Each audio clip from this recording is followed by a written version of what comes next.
নমস্কাৰ বন্ধুসকল, আপোনালোক সকলোকে অসম টিউবলৈ স্বাগতম জনাইছো। আজি আমি এটা অতি গুৰুত্বপূৰ্ণ বিষয়ৰ ওপৰত আলোচনা কৰিব লৈছো, ইৰাণ আৰু ইজৰাইলৰ মাজত চলি থকা সংঘৰ্ষৰ বিষয়ে। এই যুদ্ধই সমগ্ৰ বিশ্বৰ দৃষ্টি আকৰ্ষণ কৰিছে আৰু শেহতীয়াকৈ আমেৰিকাৰ প্ৰত্যক্ষ জড়িততাৰ লগতে যুদ্ধবিৰতিৰ ঘোষণাই নতুন মাত্ৰা যোগ কৰিছে।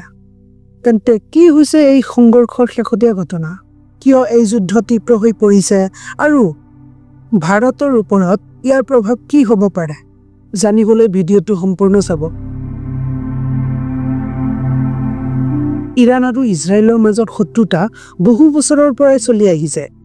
ইৰাণৰ পৰমাণু কাৰ্যসূচীক লৈ ইজৰাইল আৰু আমেৰিকাৰ সৈতে থকা মতানৈক্যই এই সংঘৰ্ষৰ মূল কাৰণ।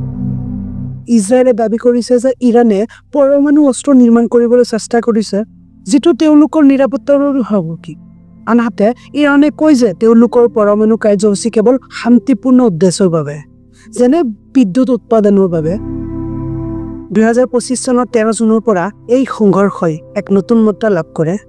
ইজৰাইলে ইৰাণৰ কেইবাটাও সামৰিক আৰু পৰমাণু স্থাপনাত আক্ৰমণ আৰম্ভ কৰে, য'ত ইৰাণৰ কেইজনমান শীৰ্ষ সামৰিক নেতা আৰু বিজ্ঞানী নিহত হয়। ইৰাণে তাৰ প্ৰতিশোধত ইজৰাইলৰ ওপৰত ক্ষেপণাস্ত্ৰ আৰু ড্ৰোনৰ আক্ৰমণ চলায়। শেহতীয়াকৈ আমেৰিকাৰ প্ৰত্যক্ষ জড়িততাই এই সংঘৰ্ষ আৰু তীব্ৰ কৰি তুলিছিল। 22 জুনত আমেৰিকাৰ বোমাৰু বিমানে ইৰাণৰ 3টা পৰমাণু স্থাপনা ফৰ্ডো, নাটাঞ্জো আৰু ইছফাহানত আক্ৰমণ চলাইছিল। 2025 চনৰ 23 জুনলৈ ইৰাণ ইজৰাইলৰ সংঘৰ্ষই বিশ্বৰ বাবে এক গুৰুতৰ পৰিস্থিতিৰ সৃষ্টি কৰিছে। আমেৰিকাৰ ৰাষ্ট্ৰপতি ডনাল্ড ট্ৰাম্পে 22 জুনত ঘোষণা কৰিছিল যে তেওঁলোকৰ B-2 বোমাৰু বিমানে ইৰাণৰ 3টা পৰমাণু স্থাপনা সম্পূৰ্ণৰূপে ধ্বংস কৰিছে।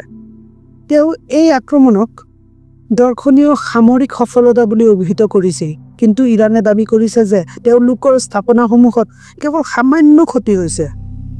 ইৰাণে প্ৰতিশোধ হিচাপে আমেৰিকাৰ কাটাৰত থকা আল উদেইদ সামৰিক ঘাটিত ক্ষেপণাস্ত্ৰ আক্ৰমণ চলায়। ট্ৰাম্পে দাবী কৰিছিল যে ইৰাণে এই আক্ৰমণৰ পূৰ্বে আমেৰিকাক সকীয়াই দিছে। ইৰাণে ইজৰাইলত তেল আবিব, হাইফা আৰু বীৰশ্বেবাৰ দৰে চহৰতো ক্ষেপণাস্ত্ৰ আৰু ড্ৰোন আক্ৰমণ চলাইছে, য'ত বীৰশ্বেবাৰ চৰুকা মেডিকেল চেণ্টাৰত প্ৰত্যক্ষ আক্ৰমণ হৈছিল। 23 জুনত আৰু এটা গুৰুত্বপূৰ্ণ ঘটনা ঘটিল। ডনাল্ড ট্ৰাম্পে ঘোষণা কৰিছে যে ইৰাণ আৰু ইজৰাইলৰ মাজত 12 ঘণ্টীয়া যুদ্ধবিৰতিৰ ওপৰত সন্মতি হৈছে আৰু এই সময়ৰ পিছত যুদ্ধ সমাপ্ত বুলি গণ্য কৰা হ'ব। কিন্তু ইৰাণে তাৰ কিছু সময় পিছতে ইজৰাইলৰ ৰামাত গান চহৰৰ বাসিন্দাসকলক স্থানান্তৰিত কৰিবলৈ সকীয়াই দিয়ে, যিয়ে নতুন আক্ৰমণৰ আশংকা সৃষ্টি কৰিছিল। শেহতীয়া তথ্য অনুসৰি ইৰাণত ইজৰাইলৰ আক্ৰমণত কমেও 228 জন নিহত হৈছিল আৰু 25,000 অধিক আহত হৈছে, য'ত বেছিভাগেই অসামৰিক লোক। ইজৰাইলত ইৰাণৰ আক্ৰমণত 29 জন লোক নিহত হয় আৰু প্ৰায় 900ৰো অধিক লোক আহত হয়। এই সংঘৰ্ষই বিশ্বৰ বিভিন্ন দেশৰ মাজত তীব্ৰ প্ৰতিক্ৰিয়াৰ সৃষ্টি কৰিছে। জাতিসংঘৰ সুৰক্ষা পৰিষদে আমেৰিকাৰ আক্ৰমণৰ পিছত জৰুৰীকালীন বৈঠক আহ্বান কৰে, কিন্তু কোনো সিদ্ধান্তত উপনীত হ'ব পৰা নাই। ৰাছিয়াৰ ৰাষ্ট্ৰপতি ভ্লাদিমিৰ পুটিনে আমেৰিকাৰ আক্ৰমণৰ তীব্ৰ নিন্দা কৰিছে আৰু ইৰাণক সমৰ্থন কৰাৰ প্ৰতিশ্ৰুতি দিছে। চীনে ইজৰাইলক ইৰাণৰ সাৰ্বভৌমত্ব লংঘনৰ অভিযোগ কৰিছে। ইউৰোপীয় দেশ যেনে ফ্ৰান্স, জাৰ্মানী আৰু ব্ৰিটেইনে ইৰাণক পৰমাণু কাৰ্যসূচী সীমিত কৰিবলৈ আৰু কূটনৈতিক সমাধানৰ বাবে আহ্বান জনাইছে। কাটাৰে আমেৰিকাৰ আক্ৰমণৰ পিছত বিপৰ্যয়জনক পৰিণামৰ সকীয়ালি দিছিল।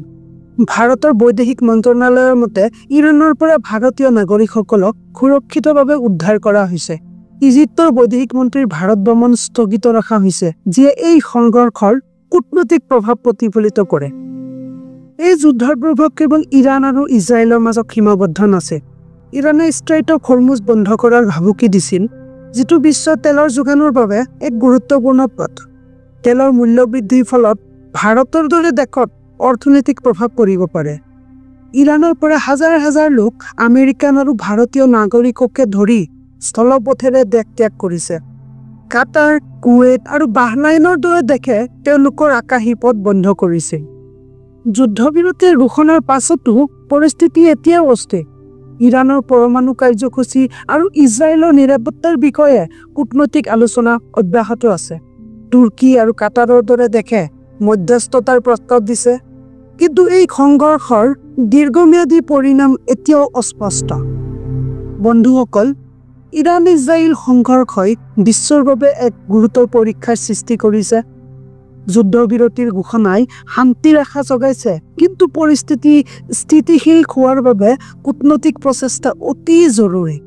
আমি আশা কৰোঁ এই সংঘৰ্ষৰ স্থায়ী সমাধান হ'ব আৰু মধ্যপ্ৰাচ্যত শান্তি পুনৰুদ্ধাৰ হ'ব। আপুনি এই যুদ্ধবিৰতিৰ বিষয়ে কি ভাবে? ইয়াৰ ভাৰতৰ ওপৰত কেনেধৰণৰ প্ৰভাৱ পৰিব বুলি আপুনি ভাবে? কমেণ্টত জনাব। আৰু ভিডিঅ'টো ভাল লাগিলে লাইক কৰিব, শ্বেয়াৰ কৰিব আৰু চেনেলটো ছাবস্ক্ৰাইব কৰিবলৈ নাপাহৰিব। ধন্যবাদ।